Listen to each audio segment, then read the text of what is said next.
प्रश्नावली 7A question number 5 देखना है ना जी। चलो लिख। Class 10 math exercise 7A question number 5। Question number 5 के पहले के जो क्वेश्चन है वो हम लोग पहले पार्ट में देख चुके हैं। ठीक, क्वेश्चन नंबर 5 में क्या दिया, y का मान ज्ञात कीजिए जिसके लिए बिंदु P 2, -3 और Q 10, y के बीच की दूरी 10 मात्रक है। तो हमें y का मान ज्ञात करना है जो कि बिंदु P और Q के बीच की दूरी दिया गया है 10 मात्रक। इस क्वेश्चन के हल में हम क्या लिखेंगे,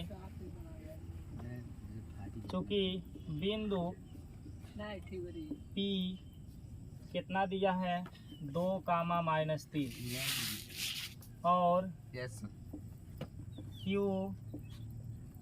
10, y के बीच की दूरी 10 के बीच की दूरी यहाँ लिख लेंगे बराबर कितना है 10 मात्रक।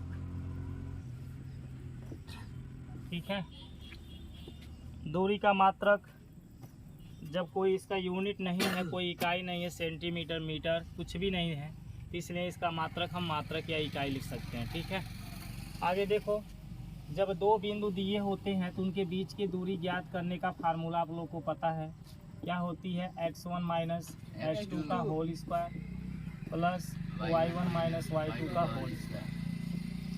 ये फार्मूला हमने लिखवा दिया है, बराबर में 10 दे दिया। अब हम x1 की वैल्यू यहाँ पर देखेंगे 2 दिया है, -x2 की वैल्यू 10 दिया है और उस पर होल स्क्वायर लगा लेंगे।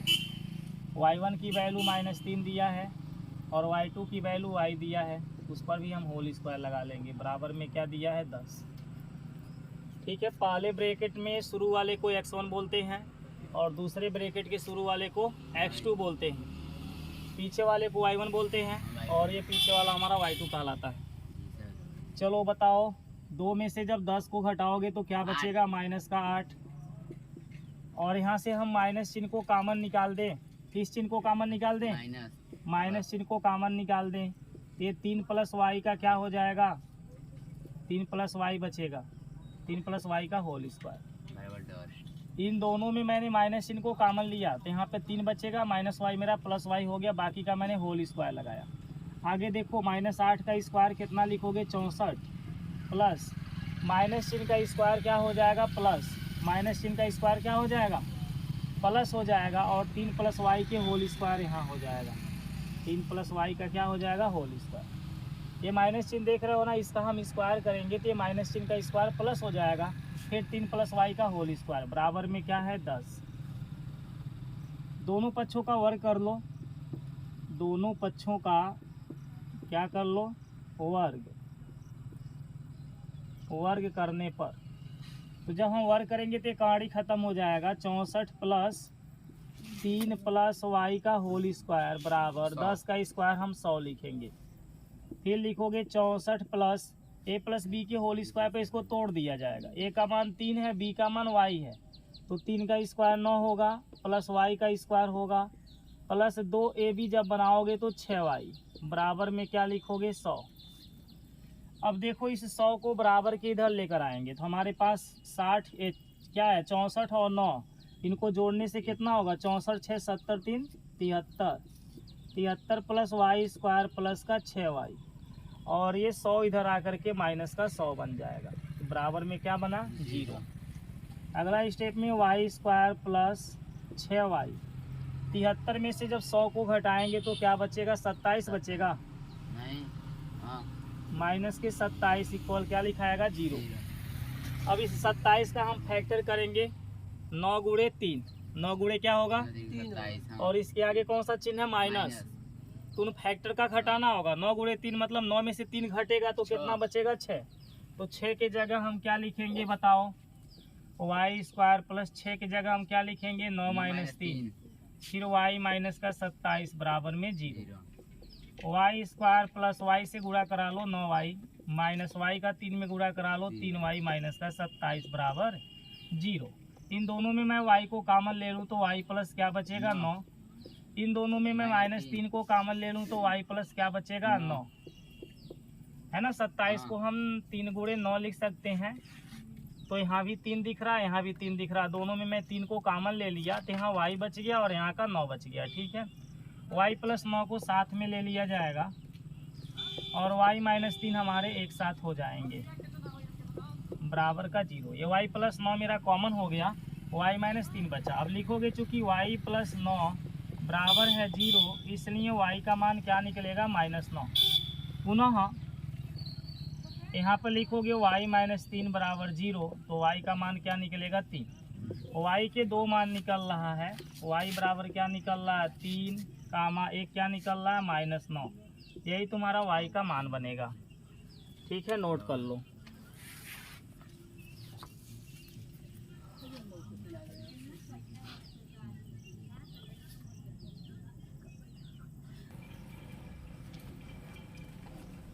देखो क्वेश्चन नंबर 6 में क्या दिया है। सिद्ध कीजिए कि बिंदु 2, -2, 8, 4, 5, 7 और -1, एक आयत के शीर्ष हैं। 4 गो बिंदु दिया है और बोलता है कि सिद्ध करके दिखाइए ये आयत के क्या है, शीर्ष हैं। सबसे पहले हम एक आयत की बात करें तो आप सबको पता है कि आयत का मॉडल ऐसे होता है, इसमें ये लंबाई जो है आपस में बराबर होती है, ये चौड़ाई भी आपस में क्या होती है, बराबर। मतलब इस रेखा के बराबर ये रेखा होता है और इसके बराबर ये होता है, और इसके विकर्ण जो होते हैं ये दोनों आपस में क्या होते हैं, बराबर। ये दोनों विकर्ण हमने अभी खींचा है। ठीक है, अगर हम इसका नाम रख दें ABCD, क्या नाम रख दें ABCD, तो उस कंडीशन में AB रेखा और CD रेखा आपस में क्या होनी चाहिए, बराबर। और AD रेखा के बराबर कौन सा होना चाहिए, BC होना चाहिए। और BD के बराबर कौन होना चाहिए, AC। तब जाकर के हम सिद्ध कर पाएंगे कि ये आयत के शीर्ष हैं। ABCD को तो हम सिद्ध कर पाएंगे कि ये आयत के क्या हैं, शीर्ष हैं। इसमें जो 4 बिंदु दिया है उनको मान लो, यहाँ लिख लो। माना बिंदु के निर्देशांक, माना बिंदु के निर्देशांक A, B, C, D हैं। आयत के बिंदु के निर्देशांक लिखो, सही रहेगा, है ना। माना आयत के बिंदु के निर्देशांक, माना आयत के बिंदु के निर्देशांक क्या है, A, B, C। प्रश्नानुसार जो पहला बिंदु दिया है वो A कहलाएगा। पहला बिंदु दिया है 2, -2, वो A का मान होगा 2, -2। जो दूसरा बिंदु दिया है वो B का मान कहलाएगा 8, क्या दिया है 4। जो तीसरा बिंदु है वो C का मान कहलाएगा 5, क्या दिया है 7। और एक बिंदु और दिया है वो D का मान कहलाएगा, क्या दिया है -1, -1, ठीक है। तो ये हमारे बिंदु हैं। ठीक है, A बराबर इतना, B बराबर इतना, C बराबर, ये सब हमारे बिंदु हैं। अब हमको दर्शाना है कि आयत के क्या है, शीर्ष।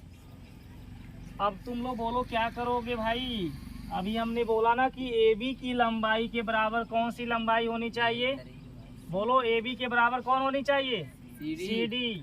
अब BC के बराबर कौन होनी चाहिए, AD। तो इसकी लंबाई यानी कि इसकी दूरी निकलेगी ना। तो चलो यहाँ पर निकालो AB की लंबाई या AB की दूरी, AB की लंबाई या AB की दूरी, कुछ भी लिख सकते हो। रेखा AB की लंबाई लिख लो, या रेखा AB के बीच की दूरी ऐसे भी लिख सकते हो। रेखा AB की लंबाई क्या होगी बताओ। फार्मूला तुम लोग को पता ही है, x1 - x2 का होल वर्ग प्लस y1 - y2 का होल वर्ग। ये तुम्हारा फार्मूला है। यहाँ पर मैं कौन सा बिंदु लिया हूँ, A भी लिया हूँ। तो हमें A और B बिंदुओं को देख के चलना है। A के पास कौन सा बिंदु है, 2, यही x1 होगा। x2 क्या होगा 8, मतलब हम ए बी की बात कर रहे हैं तो ए और बी दो बिंदुओं को देखना है, बाकी सबको नहीं देखना है। अब इन्हीं दोनों बिंदुओं में आगे वाला ये x1 है और ये क्या हो गया x2, और ये पीछे वाला y1 है और ये क्या हो गया y2, प्लस y1 का मान -2 दिया है, माइनस लगा के y2 का मान 4 लिख लेना और उसका होल स्क्वायर कर लेना। चलो बताओ, घटाने से यहाँ -6 बचा, इनको जोड़ोगे तो क्या बनेगा, जल्दी बोलो। माइनस का 6, -6 का स्क्वायर कितनी होती है 36, और यहाँ भी -6 का स्क्वायर कितना होगा 36, दोनों को जोड़ोगे तो 72, 72 को हम 36 गुणे 2 लिख सकते हैं और 36 का वर्गमूल हो जाएगा 6, यानी 6 कड़ी में 2 मात्रक निकल गया ए बी की लंबाई। अब बी सी की लंबाई निकालो, किसकी लंबाई निकालो, रेखा बी सी की लंबाई। तो रेखा बी सी की लंबाई निकालने के लिए यही सूत्र लगेगा, यहाँ पे लिख लेना रेखा बी सी की लंबाई। चलो फार्मूला पहले नोट करो, x1 माइनस x2 का होल वर्ग प्लस y1 माइनस y2 का होल वर्ग। ठीक है जी। अब हम b और c को देखेंगे, क्योंकि बी सी की निकालना है लंबाई, तो कौन सा बिंदु देखोगे, b और c को।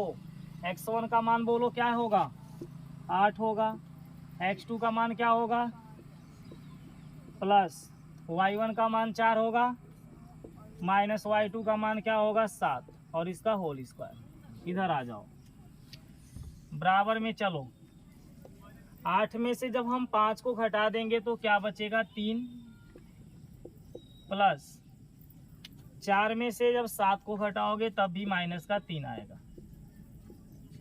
बोलो 3 का स्क्वायर कितना बनेगा, -3 का स्क्वायर प्लस 9 हो जाएगा।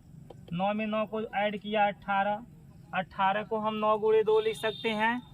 बोलो तो 9 का वर्गमूल कितना होगा, 3 कड़ी में 2 मात्रक। ठीक है, ये किसकी लंबाई निकली है, रेखा बीसी की। किसकी निकली है, रेखा बीसी की। हाँ, रेखा बीसी की लंबाई निकली है। ठीक है, यहाँ बीसी की लंबाई।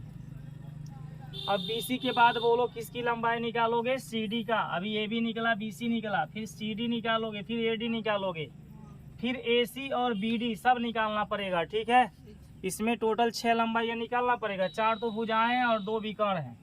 अब लिखो रेखा सीडी की लंबाई, या लिख सकते हैं बिंदु सी कामा डी के बीच की दूरी, या रेखा सी डी के बीच की दूरी, कुछ भी लिख सकते हो। ठीक है, फार्मूला बता दो क्या लगेगा, x1 माइनस x2 का whole square plus y1 minus y2 का होल स्क्वायर। चलो आगे देखो। अब हम रेखा CD की बात कर रहे हैं तो C और D बिंदुओं को देखेंगे। बोलो देखेंगे कि नहीं देखेंगे। तो C और D को देखोगे तो x1 का मान होगा 5, x2 का मान होगा -1। x1 का मान मैंने लिखा 5, यहाँ माइनस चिन्ह है तो माइनस लगा लो, और x2 का मान ला के रखो तो x2 का मान -1 है। माइनस का जब यहाँ गुणा कराओगे तो ये +1 हो जाएगा। आगे बोलो y1 का मान 7 दिया है, माइनस यहाँ चिन्ह है तो माइनस लगाना। y2 का मान देख लो 1 दिया है ना। आगे वाला मैं बार बार बता रहा हूँ, x1 x2, पीछे वाला y1 y2 होता है।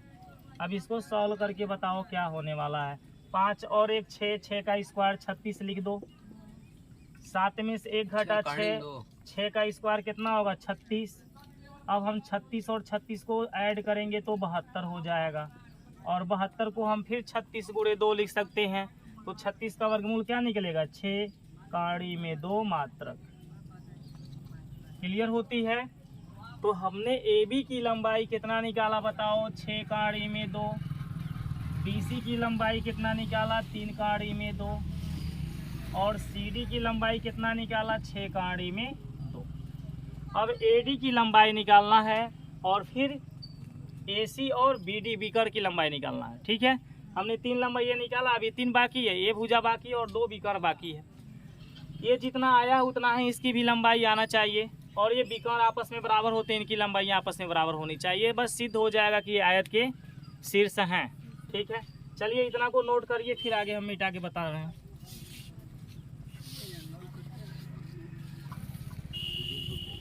चलिए देखिए, अब इसके बाद हम लोग सी डी के बाद किसकी लंबाई निकालेंगे, ए डी की। तो यहाँ पर आप लिख लो, यहीं से लिख लो, दोबारा रेखा AD की लंबाई, इसको D बना दो। फार्मूला तो सेम चलेगा। अब इस फार्मूला पर हम कौन कौन से बिंदुओं को रखेंगे, A और D वाले। ये तुम्हारा A वाला बिंदु और ये D वाला बिंदु, इन्हीं को रखा जाएगा। तो ये है तुम्हारा x1 और इसमें का ये क्या है x2। बाकी ये सबको हटा दो भाई। x1 का मान देखो 2 दिया है, मैंने यहाँ 2 लिखा, माइनस का चिन्ह लगाओ। x2 का मान -1 दिया है तो ये +1 हो जाएगा। आगे देखो y1 का मान और y2 का मान यहाँ रखना है। y1 का मान क्या है -2, फिर माइनस चिन्ह लगाओ। y2 का मान देखो 1 है। हम बोल रहे हैं ना A और D को बस देखो। अब ये सब तुम्हारे हट जाएंगे, ये सब क्या हो जाएंगे, हट जाएंगे। चलो बोलो 2 और 1 कितना होगा, 3, और 3 का स्क्वायर हो जाएगा 9। -2 -1 मिल के क्या बना, -3। 9 प्लस -3 का स्क्वायर 9, 9 में 9 को जोड़ोगे 18, 18 को मैं 9 गुणे 2 लिख सकता हूँ, जिसका वर्गमूल 3 काड़ी में क्या आएगा, 2 मात्रक। 3 काड़ी में 2 मात्रक। तो AD भी हमारा 3 काड़ी में क्या निकल गया, 2। क्या निकल गया, 3 काड़ी में 2। अब बोलो AD के बाद तुम लोग क्या निकालोगे, AC और BC, बीकार जिसे कहते हैं, है ना। AC और BD, AC और BD को निकालोगे। हाँ, इसको मिटा दे रहे हैं। चलो देखो, अब हम क्या लिखेंगे, AC की लंबाई बराबर फार्मूला x1 - x2 का whole square plus y1 - y2 का होल स्क्वायर, ये रूट के अंदर। अब AC की लंबाई निकालने के लिए बोलो कौन कौन से बिंदु चाहिए, A और C। तो ये A है और यहाँ पे देखो तुम्हारा C दिख रहा है। x1 का मान बोलो 2 होगा, x2 का मान क्या होगा, 5। यहाँ 2 - 5 का होल स्क्वायर प्लस y1 का मान -2 होगा, माइनस y2 का मान क्या हो जाएगा, 7, इसका होल स्क्वायर। आगे अब यहाँ से देख लो, बोलो 2 में से 5 घटेगा तो क्या बचेगा, -3 प्लस -2 -7 मिल के क्या बनेगा, -9। -3 का स्क्वायर पता है, +9, -9 का स्क्वायर प्लस 81, माइनस का स्क्वायर प्लस हो जाएगा 81 और 9 को ऐड कर लो, 90 हो जाएगा। कितना हो जाएगा, 90। और 90 को हम 9 गुणे क्या लिख सकते हैं, 10। तो 9 का वर्गमूल कितना निकलेगा, 3। 3 काड़ी में 10 मात्रक। ठीक है, हमने AC निकाल लिया, BD भी इतना ही आना चाहिए। यहाँ पर लिख लो BD की लंबाई, BD की लंबाई। यहाँ आगे तुम बीकर्ण भी लिख सकते हो, बीकर्ण BD की लंबाई। यहाँ पर बीकर्ण AC की लंबाई क्या लिख सकते हो, बीकर्ण AC की लंबाई। क्या कर रहा है, बीकर्ण BD की जब लंबाई निकालोगे तो बताओ फार्मूला तो सेम चलेगी। किसी भी चीज़ का लंबाई निकालना हो, 2 बिंदु हो तो यही फार्मूला लगाएंगे, चाहे वो कोई भी 2 बिंदु हो। चलो बोलो x1 का मान क्या लिखा जाएगा BD में, यहाँ B और D को देख लो पहले। इसको देख लो, ये B वाले को और ये D वाले को। x1 का मान 8 होगा, x2 का मान -1, 8 माइनस x2 का मान -1 है तो +1 हो जाएगा। y1 का मान बोलो 4 होगा, y2 का मान 1, 4 - 1, 8 और 1 9 होता है, 9 का स्क्वायर 81, 4 में से 1 घटा 3, 3 का स्क्वायर 9, फिर 81 9 मेरा 90 हो जाएगा। इस 90 को मैं 9 गुणे 10 लिखूंगा, 9 गुणे 10 90 होता है। 9 का वर्गमूल निकलेगा 3, काड़ी में का बच जाएगा 10 मात्रक। ठीक है, अब यहाँ पे लिखेंगे चूंकि भुजा AB बराबर BC तथा ध्यान दो BC बराबर AD है और बीकर्ण AC के बराबर क्या है, BD है। इसलिए बिंदु जो तुम्हारे बिंदु दिए हैं, इसलिए दिए हुए बिंदु लिख दो। इसलिए दिए हुए बिंदु आयत के शीर्ष हैं। ठीक है। क्योंकि आयत के आमने सामने की भुजाएं बराबर होती हैं, ऐसा भी देखने को मिल रहा है, विकर्ण बराबर होता है, ऐसा भी देखने को मिल रहा है, तो ये आयत के शीर्ष कहलाएंगे। नोट कर लो। क्वेश्चन नंबर 6 के बाद अब क्वेश्चन नंबर 7 को देखो। क्वेश्चन नंबर 7 में हमारा क्या देता है, दर्शाइए कि बिंदु 1,7, 4,2, -1, और -4,4 एक वर्ग के शीर्ष हैं। ठीक है, बोल रहा है एक वर्ग के शीर्ष हैं, तो हमें एक यहाँ पे वर्ग बना लेना है। क्या करना है, एक वर्ग बना लेना है। ठीक है, तुम लोग शोर मत करो, सब लोग शांत रहो, यहाँ समझो। यहाँ पर ए है, यहाँ पर बी, यहाँ पे सी, यहाँ पे डी। वर्ग के बारे में बताओ क्या होती है। वर्ग के चारों भुजाएं बराबर होती हैं, यानी कि हम इनके जब चारों रेखाओं की लंबाई निकालेंगे तो बराबर आना चाहिए। ठीक है, ऊपरी बात क्या होती है, वर्ग के जो विकर्ण होते हैं दोनों आपस में बराबर होते हैं। वर्ग के विकर्ण क्या होते हैं, दोनों आपस में बराबर। तो इसकी विकर्ण भी आपस में क्या आना चाहिए, बराबर आना चाहिए, तब जाकर के हमारा सिद्ध हो पाएगा। ये जो 4 बिंदु ए बी सी डी दे रहा है, तुम्हारे बुक में ए बी सी डी के जगह मान दिया है। बिंदु ए का मान क्या दिया है बताओ, 1,7, यहाँ पे 1,7 दिया है। बिंदु बी की जगह क्या दिया है, 4,2। बिंदु सी की जगह -1, और डी की जगह क्या दिया है, -4,4। तो हम लोग को साबित करना है ना, एकदम छठ में जैसा है उसमें आया था, इसमें वर्ग है। तो यहाँ पे तू लोग लिख लो, माना आयत के, सॉरी आयत नहीं है, वर्ग है। माना वर्ग के शीर्ष बिंदु, माना वर्ग के शीर्ष बिंदु क्रमशः A, B, C, D हैं। प्रश्नानुसार चूंकि बिंदु ए कितना दिया है बताओ, बिंदु ए तुम्हारा दिया है 1,7, बी कितना दिया है बोलो, बिंदु बी दिया है 4,2, बिंदु सी कितना दिया है -1, और डी कितना दिया है -4,4 है। ठीक है, यही तो दिया हुआ है, बोलो। ठीक है, आगे देखो।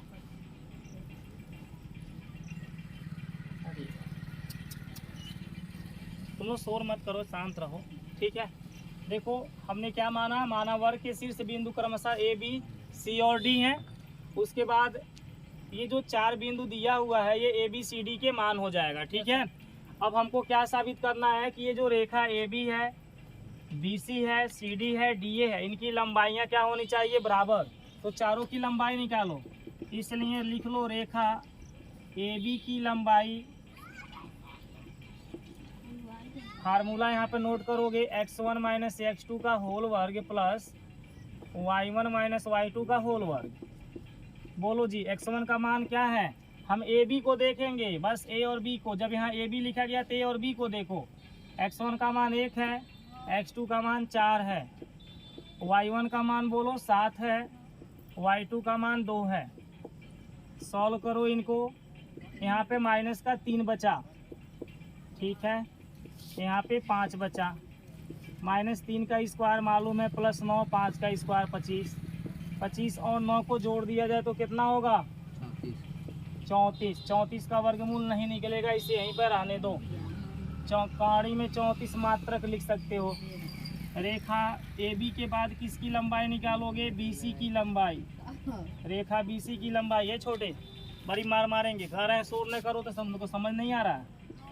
ठीक है, रेखा बी सी की लंबाई के लिए फिर यही फार्मूला लिखो, x1 - x2 का होल वर्ग प्लस y1 - y2 का होल वर्ग।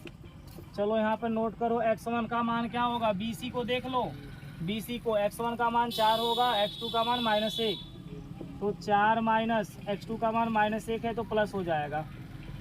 y1 का मान बोलो 2 दिया है, -y2 का मान -1 है, जिसकी वजह से प्लस हो जाएगा। ठीक है, माइनस का गुणा हो जाएगा। अब बोलो क्या होगा, 4 1 कितना होगा बोलो 5, और यहाँ 2 1 कितना होगा 3। स्क्वायर कर लो इनका, 5 का स्क्वायर 25 होगा, 3 का स्क्वायर 9, 25 + 9 कितना हो जाएगा 34 मात्रक। ए बी भी कौड़ी में 34 आ रहा है, और BC भी कहाड़ी में 34 आ रहा है। CD और AD निकालो, ये भी आना चाहिए वही 34 ही आना चाहिए। रेखा CD की लंबाई चारों बराबर है भाई, चारों की। रूट में क्या लिखोगे? फार्मूला सेम है भाई, x1 माइनस x2 का होल वर्ग प्लस y1 माइनस y2 का होल वर्ग। बोलो CD में देख लो, ये है C और ये है D। x1 का मान -1 दे रहा है, माइनस लगा के x2 का मान देखो -4 दे रहा है। इस माइनस चिन्ह का यहाँ गुणा होगा तो ये प्लस हो जाएगा। फिर y1 का मान देखो क्या दे रहा है, -1 माइनस y2 का मान क्या दे रहा है, 4, और इसका वर्ग लगा देना। ठीक है, आगे बताओ, 4 में से 1 घटेगा, कितना बचेगा? 3 प्लस -1 -4 मिलके -5। 3 का स्क्वायर 9 लिख लो, -5 का स्क्वायर 25, दोनों को जोड़ोगे कहाड़ी में 34 आएगा। ठीक है, तो हमने AB BC CD का मान तो निकाल लिया। AD भी तुम्हारा कहाड़ी में क्या आना चाहिए? 34 आना चाहिए। क्या आना चाहिए? 34। इतना को पहले नोट करो, भी निकाल के देखा जाएगा। चलो देखो, हमने AB BC और CD की लंबाई निकाल लिया है। अब AD की लंबाई निकालना है। यहाँ लिख लो रेखा AD की लंबाई, रेखा AD की लंबाई बराबर रूट में फार्मूला क्या होगा? x1 माइनस x2 का whole square plus y1 minus y2 का होल स्क्वायर। x1 का मान हम क्या लेंगे? A और D को देख लो, A और D को देख लो। x1 का मान 1 है, x2 का मान -4 है तो प्लस हो जाएगा। y1 का मान 7 दिया है, माइनस y2 का मान 4 दिया है। अब बोलो, 1 और 4 5 होता है, इसका स्क्वायर 25 होती है। 7 में से 4 निकालोगे 3 बचेगा, 3 का स्क्वायर 9 होता है। दोनों को हम ऐड करेंगे तो 34 हो जाएगा। ठीक है, इसका भी हमने AD भी निकाल लिया, कहाड़ी में क्या मिला? 34। AC और BD को निकालो, यहाँ लिख लो बीकर AC की लंबाई। तो बीकर AC की लंबाई के लिए फार्मूला पहले लिख लो, x1 माइनस x2 का whole square plus y1 minus y2 का होल स्क्वायर। x1 का मान देख लो बच्चा, हम AC का निकाल रहे हैं तो A और C बिंदु को देखेंगे। x1 का मान है 1 माइनस x2 का मान है -1। ठीक है, प्लस y1 का मान है 7 माइनस y2 का मान क्या दिया है? -1, तो +1 हो जाएगा। अब इनको सॉल्व कर लो, यहाँ पे देख लो, 1 और 1 2 होगा, जिसका स्क्वायर क्या लिखोगे? 4 प्लस 7 और 1 8 होगा, इसका स्क्वायर क्या लिखोगे? 64। 64 और 4 कितना होगा? 68। 68 को हम 19 गुणे 4 लिख सकते हैं? नहीं लिख सकते। 19 गुणे 17 चौको 68 होता है ना, 17 गुणे 4 लिख सकते हैं। तो 4 का वर्गमूल कितना आ जाएगा? 2 कहाड़ी में 17 तुम्हारा हो जाएगा मात्रक। इसके बाद AC के बाद अब बीकर BD निकाल लो। बीकर BD की लंबाई, बीकर BD की लंबाई के लिए फार्मूला यहाँ नोट कर लो, x1 माइनस x2 का होल वर्ग प्लस y1 माइनस y2 का होल वर्ग। चलो बोलो, B और D को देखकर, ये B है और ये D है। x1 का मान क्या है? 4, x2 का -4, तो ये प्लस हो जाएगा, यानी 4 + 4 हो जाएगा, क्योंकि यहाँ माइनस पहले से लगा है, होल स्क्वायर। y1 का मान देख लो क्या है? 2, और y2 क्या है? 4, यहाँ पे 2 - 4 का होल स्क्वायर। चलो बताओ बच्चों, 4 4 कितना होता है? 8। 8 का स्क्वायर हम लिखेंगे 64। 2 में से 4 घटा -2, -2 का स्क्वायर 4, दोनों को जोड़ेंगे 68 हो जाएगा। इसका भी वर्गमूल हमारा कितना आएगा? वही 2 कहाड़ी में 17। ठीक है, तो इनके देखो बीकर भी क्या आ रहे हैं? बराबर आ रहे हैं, तो यहाँ पर लिख लो, चूँकि AB बराबर BC बराबर CD बराबर DA है, तथा बीकर AC बराबर BD है, बीकर AC बराबर BD है, इसलिए दिए हुए बिंदु वर्ग के शीर्ष हैं। वर्ग के क्या हैं? शीर्ष हैं। प्रूव दैट इति सिद्धम, कुछ भी लिख सकते हो। ठीक है।